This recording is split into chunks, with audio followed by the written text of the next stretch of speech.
Hey everyone, and welcome back to another deep dive with Visions Beyond. Great to be here. Today we're tackling a topic that's really important for anyone looking to stay ahead of the game Yeah, when it comes to their health, absolutely. preventing neuropathy and retinopathy. Yeah. And to guide us, we've got three really insightful sources. Yeah. The first one is diabetes mellitus, management of microvascular and macrovascular complications. Okay. It's from the Cleveland Clinic Foundation. Great source. And then we also have diabetic neuropathy symptoms and causes and diabetic retinopathy symptoms and causes, both in the Mayo Clinic. Excellent. And before we jump in, don't forget to share and subscribe to Visions Beyond. Please do. And be sure to let us know down in the comments what topics you'd like us to explore next. Yes, love to hear from you guys. Okay, so let's get into it. Let's do it. We hear these terms all the time, neuropathy and retinopathy. Right. But what do they actually mean for someone living with diabetes? Well, they're both considered microvascular complications, Okay. meaning they affect the tiny blood vessels in the body. Right. Retinopathy specifically targets those blood vessels in the retina at the back of the eye, which is responsible for processing those images. Right. And over time, high blood sugar can damage these delicate vessels, Okay. leading to vision problems and even blindness. And neuropathy, that's the one that affects the nerves, right? Exactly. Oh, It's yeah. like having faulty wiring throughout your body, and it often starts in the hands and feet. Right. So imagine this. Okay. Even a light touch like a bed sheet could feel incredibly painful. Oh, Or you might experience numbness so severe that you don't even realize you have a cut on your foot. that's terrifying. Yeah, And I bet that really impacts quality of life for people. absolutely. And the statistics back that up. Okay. Almost everyone with diabetes will develop some degree of retinopathy Wow. after about 20 years. That's a scary statistic. It is. Yeah. And roughly half will experience neuropathy. Wow. These are serious complications, but the Yeah. good news is there's a lot we can do to prevent or delay them. That's good. Yeah. So let's get to the why. Okay. Why do these complications happen in the first place? Sure. I know we always hear about high blood sugar, Right. but how exactly does that cause damage? Well, it's not as simple as sugar just being bad, Okay. It's more about the long-term effects of having consistently high blood sugar. Our sources highlight how over time this can damage what's called the basement membrane. Okay, basement membrane, that sounds important. It is. What is that exactly? Think of it as the foundation of the blood vessel wall. Okay. It's this thin layer of protein that helps keep the vessel strong Right. and functioning properly. Okay. When high blood sugar attacks this foundation, it weakens the vessel, making it more prone to leaks, blockages, and other issues. So high blood sugar is like a wrecking ball slowly chipping away at the structure That's a great analogy. of these tiny blood vessels. I like that. Yeah. And this damage doesn't happen overnight, right? No, it's a gradual process. Okay. It can take years to manifest, Right. which is why it's so important to manage those blood sugar levels consistently. Yeah, consistency is key. Absolutely. But I am curious, is high blood sugar the only culprit? That's a good question. Are there other factors that contribute to these complications? Yeah, there are definitely other players involved. Okay. Genetics can predispose some people to developing these conditions, and factors like high blood pressure and smoking can accelerate the damage. Okay. It's really a complex interplay of different elements. So it's not just about keeping your blood sugar in check, Right. but also addressing these other risk factors. Exactly. It sounds like prevention requires a multi-pronged approach. 100%. Before we get there, though, Okay. I want to paint a clearer picture Yeah. of what these complications actually look like Sure. for our listeners. Uh, So let's start with retinopathy. Right. How does that actually progress? Right. And what are some of the signs to watch out for? The Cleveland Clinic source goes into great detail on this. Okay. It starts with these tiny bulges in the blood vessels called microaneurysms. Okay. These can leak fluid, causing blurred vision, Mm-hmm. or even burst, Oh, wow. leading to bleeding in the retina. And as the condition progresses, Yes. new blood vessels might start to grow, Right.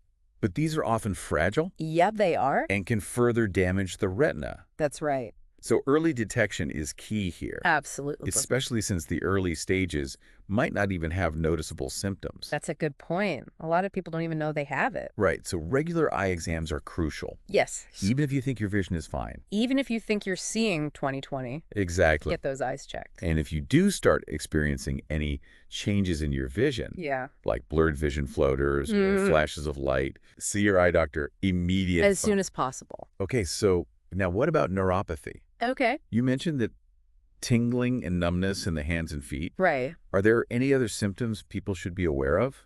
Yeah, the Mayo Clinic articles describe a whole range of symptoms, Wow. from pain and burning sensations to muscle weakness Gosh. and balance problems. Okay. Some people experience digestive issues like nausea and constipation, Wow. while others have problems with sweating or controlling their bladder. So it sounds like it can affect so many different parts of the body. It can. Yeah. And that's why it's so important to be aware of any unusual sensations or Yeah. changes in your body. Hey. And this is where that stocking and glove pattern comes in. Okay, tell me more about that. So picture this. Right. You're wearing a pair of gloves and socks, Oh. but they gradually get tighter and tighter, Oh. cutting off circulation and causing numbness and tingling. Wow. That's how neuropathy often presents, starting in the furthest extremities and slowly working its way inward. That's a really vivid image. It is. Yeah, and it really highlights why it's so crucial to catch this early on Yes. before it progresses further. Absolutely. The longer nerve damage goes undetected and untreated, Right. the more difficult it becomes to manage the symptoms and prevent further complications. Exactly. And one of the most serious consequences of neuropathy is the development of foot ulcers. Yes. Very serious. I've heard about those. That's when sores or wounds on the feet don't heal properly, right? Right, because neuropathy can cause numbness in the feet. Okay. People may not even realize they have a cut or a blister, Mm-hmm. and these wounds can quickly become infected, leading to serious complications, Oh, wow. like amputation. So neuropathy is not just about discomfort. No, It's a real threat to limb health. it is a big threat. Wow, this is all really eye-opening. Yeah. And, I'm sure our listeners are already feeling a lot more informed. I hope so. We've covered a lot of ground in this first part of our deep dive. We have. So let's take a quick pause. Sounds good. Remember to like, share, and subscribe to Visions Beyond. Please. And we'll be right back to delve into the empowering world of prevention. Can't wait. Stay tuned. All right. Welcome back to our deep dive into preventing neuropathy and retinopathy. We've laid out the problem. Right. Now let's get to the solutions. Okay. What can people actually do Yeah. to protect themselves from these complications? I'm glad you used the word protect. Okay. Because it really is about building a strong defense. Okay. And the first line of defense is blood sugar management. I knew you were going to say that. Of course. It's the foundation of diabetes care, right? Absolutely. Okay. Remember that basement membrane we talked about? Right. Keeping your blood sugar within a healthy range Yeah. helps prevent further damage to those tiny vessels, Okay. giving them a chance to stay strong and function properly. That makes sense. Yeah. But what does healthy range actually mean? Right. Give us some specifics. The American Diabetes Association recommends aiming for an A1C level below 7%. Okay. This is a measure of your average blood sugar over the past 2 to 3 months. Right. But of course, your doctor will work with you Right.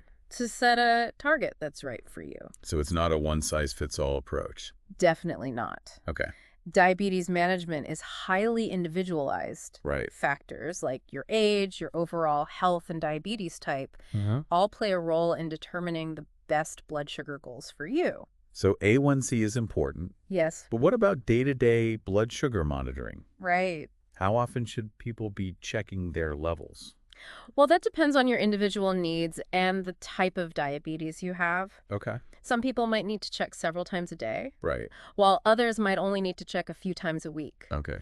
Your doctor can guide you on the best monitoring schedule for your situation. Got it. Yeah. So blood sugar is like a delicate dance. Uh. You've got to find the right rhythm and stick with it. I like that analogy. But what about those other risk factors we mentioned? Sure. What can we do about things like high blood pressure Okay. and smoking? Great question. Yeah. Controlling blood pressure is absolutely essential, Okay. especially for protecting the kidneys from damage. Right. The Cleveland Clinic source highlights the importance of medications Okay. like ACE inhibitors and ARBs Mm. in managing blood pressure and slowing the progression of kidney disease. Those medications are specifically for people with diabetes. Not necessarily. Oh, okay. They're often prescribed for people with high blood pressure in general, Right. but they've been shown to be particularly beneficial for those with diabetes. Okay. They work by relaxing and widening the blood vessels, making it easier for blood to flow through, Right. and reducing the strain on the kidneys.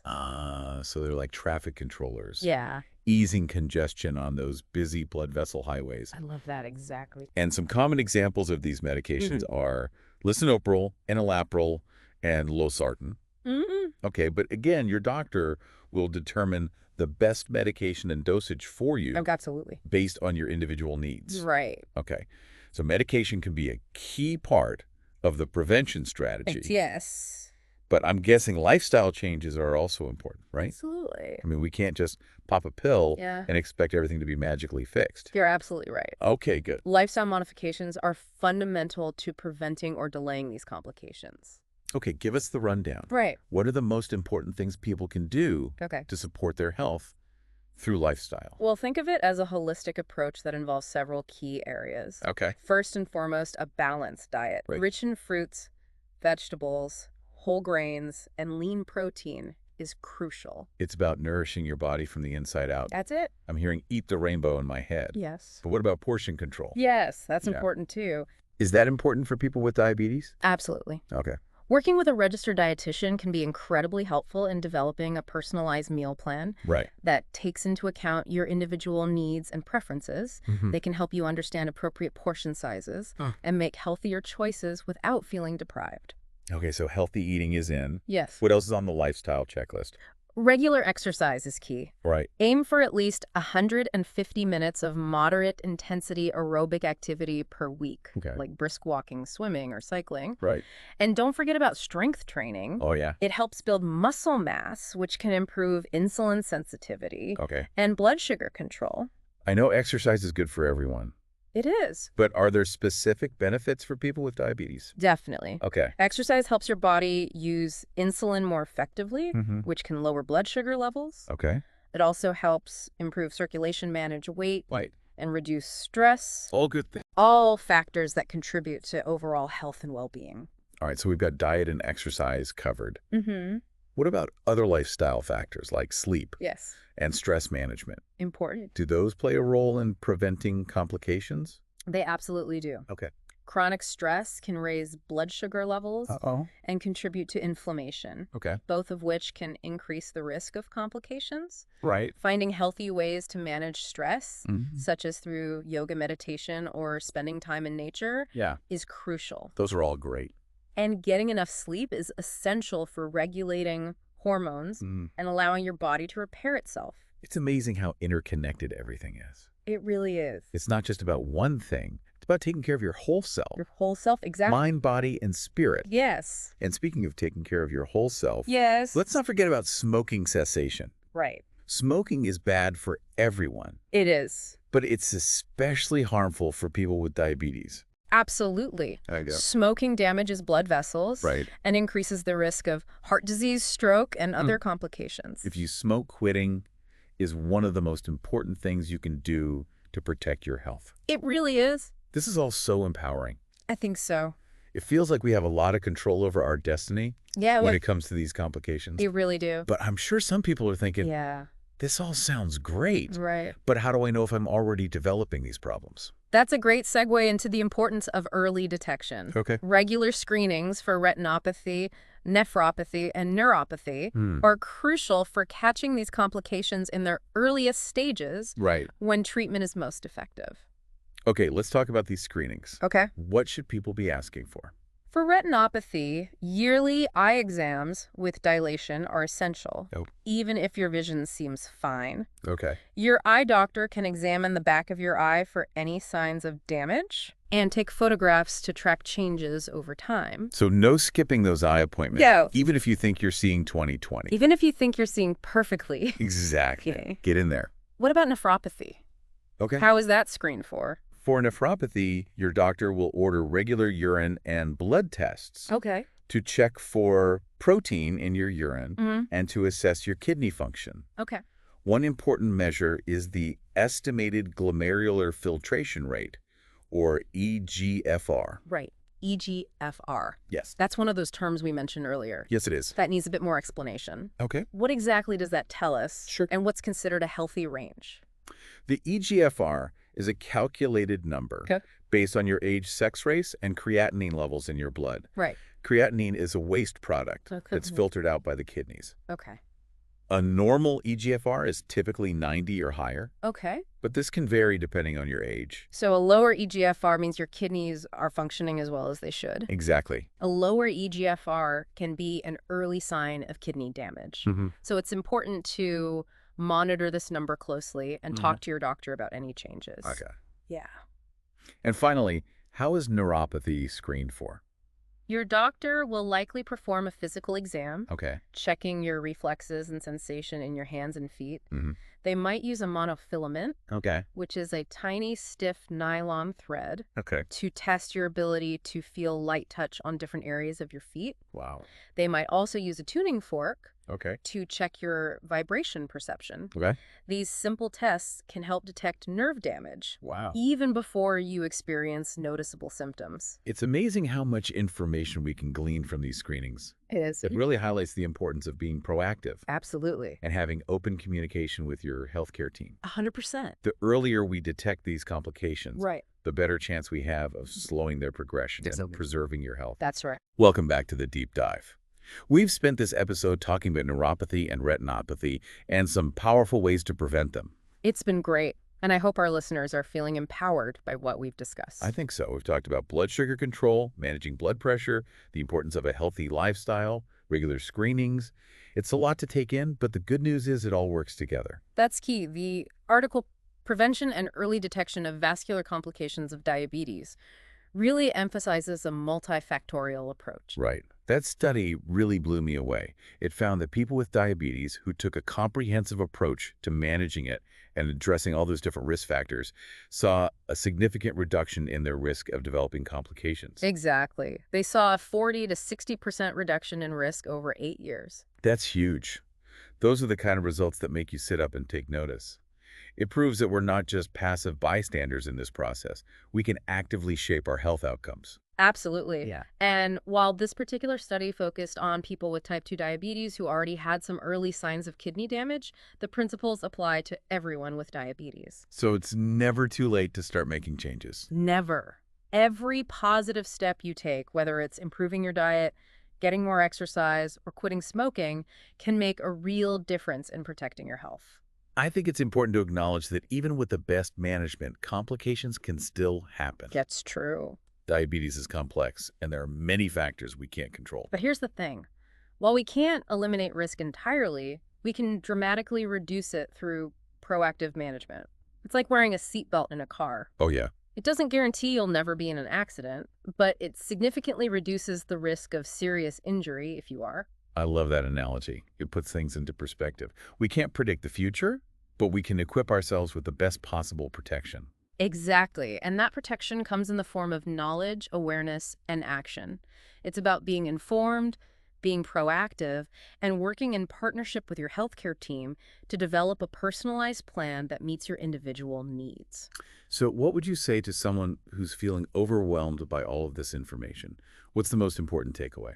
I would say focus on progress, not perfection. You don't have to do everything perfectly all the time. Start with small, sustainable changes and build from there.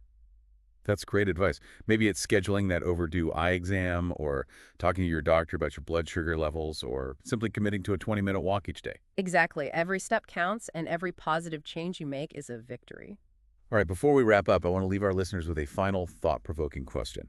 Given the potential impact of neuropathy and retinopathy on your life, what's one action you can take today to prioritize preventive measures? I love that question. It's a great call to action for everyone listening.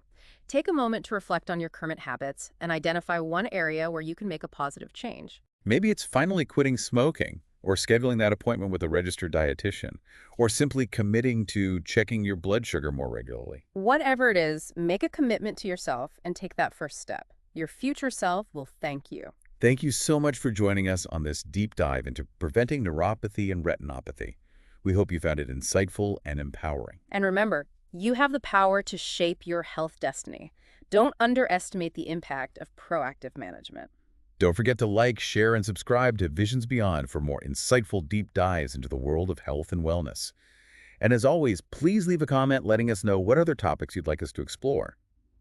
Until next time, stay curious and stay healthy.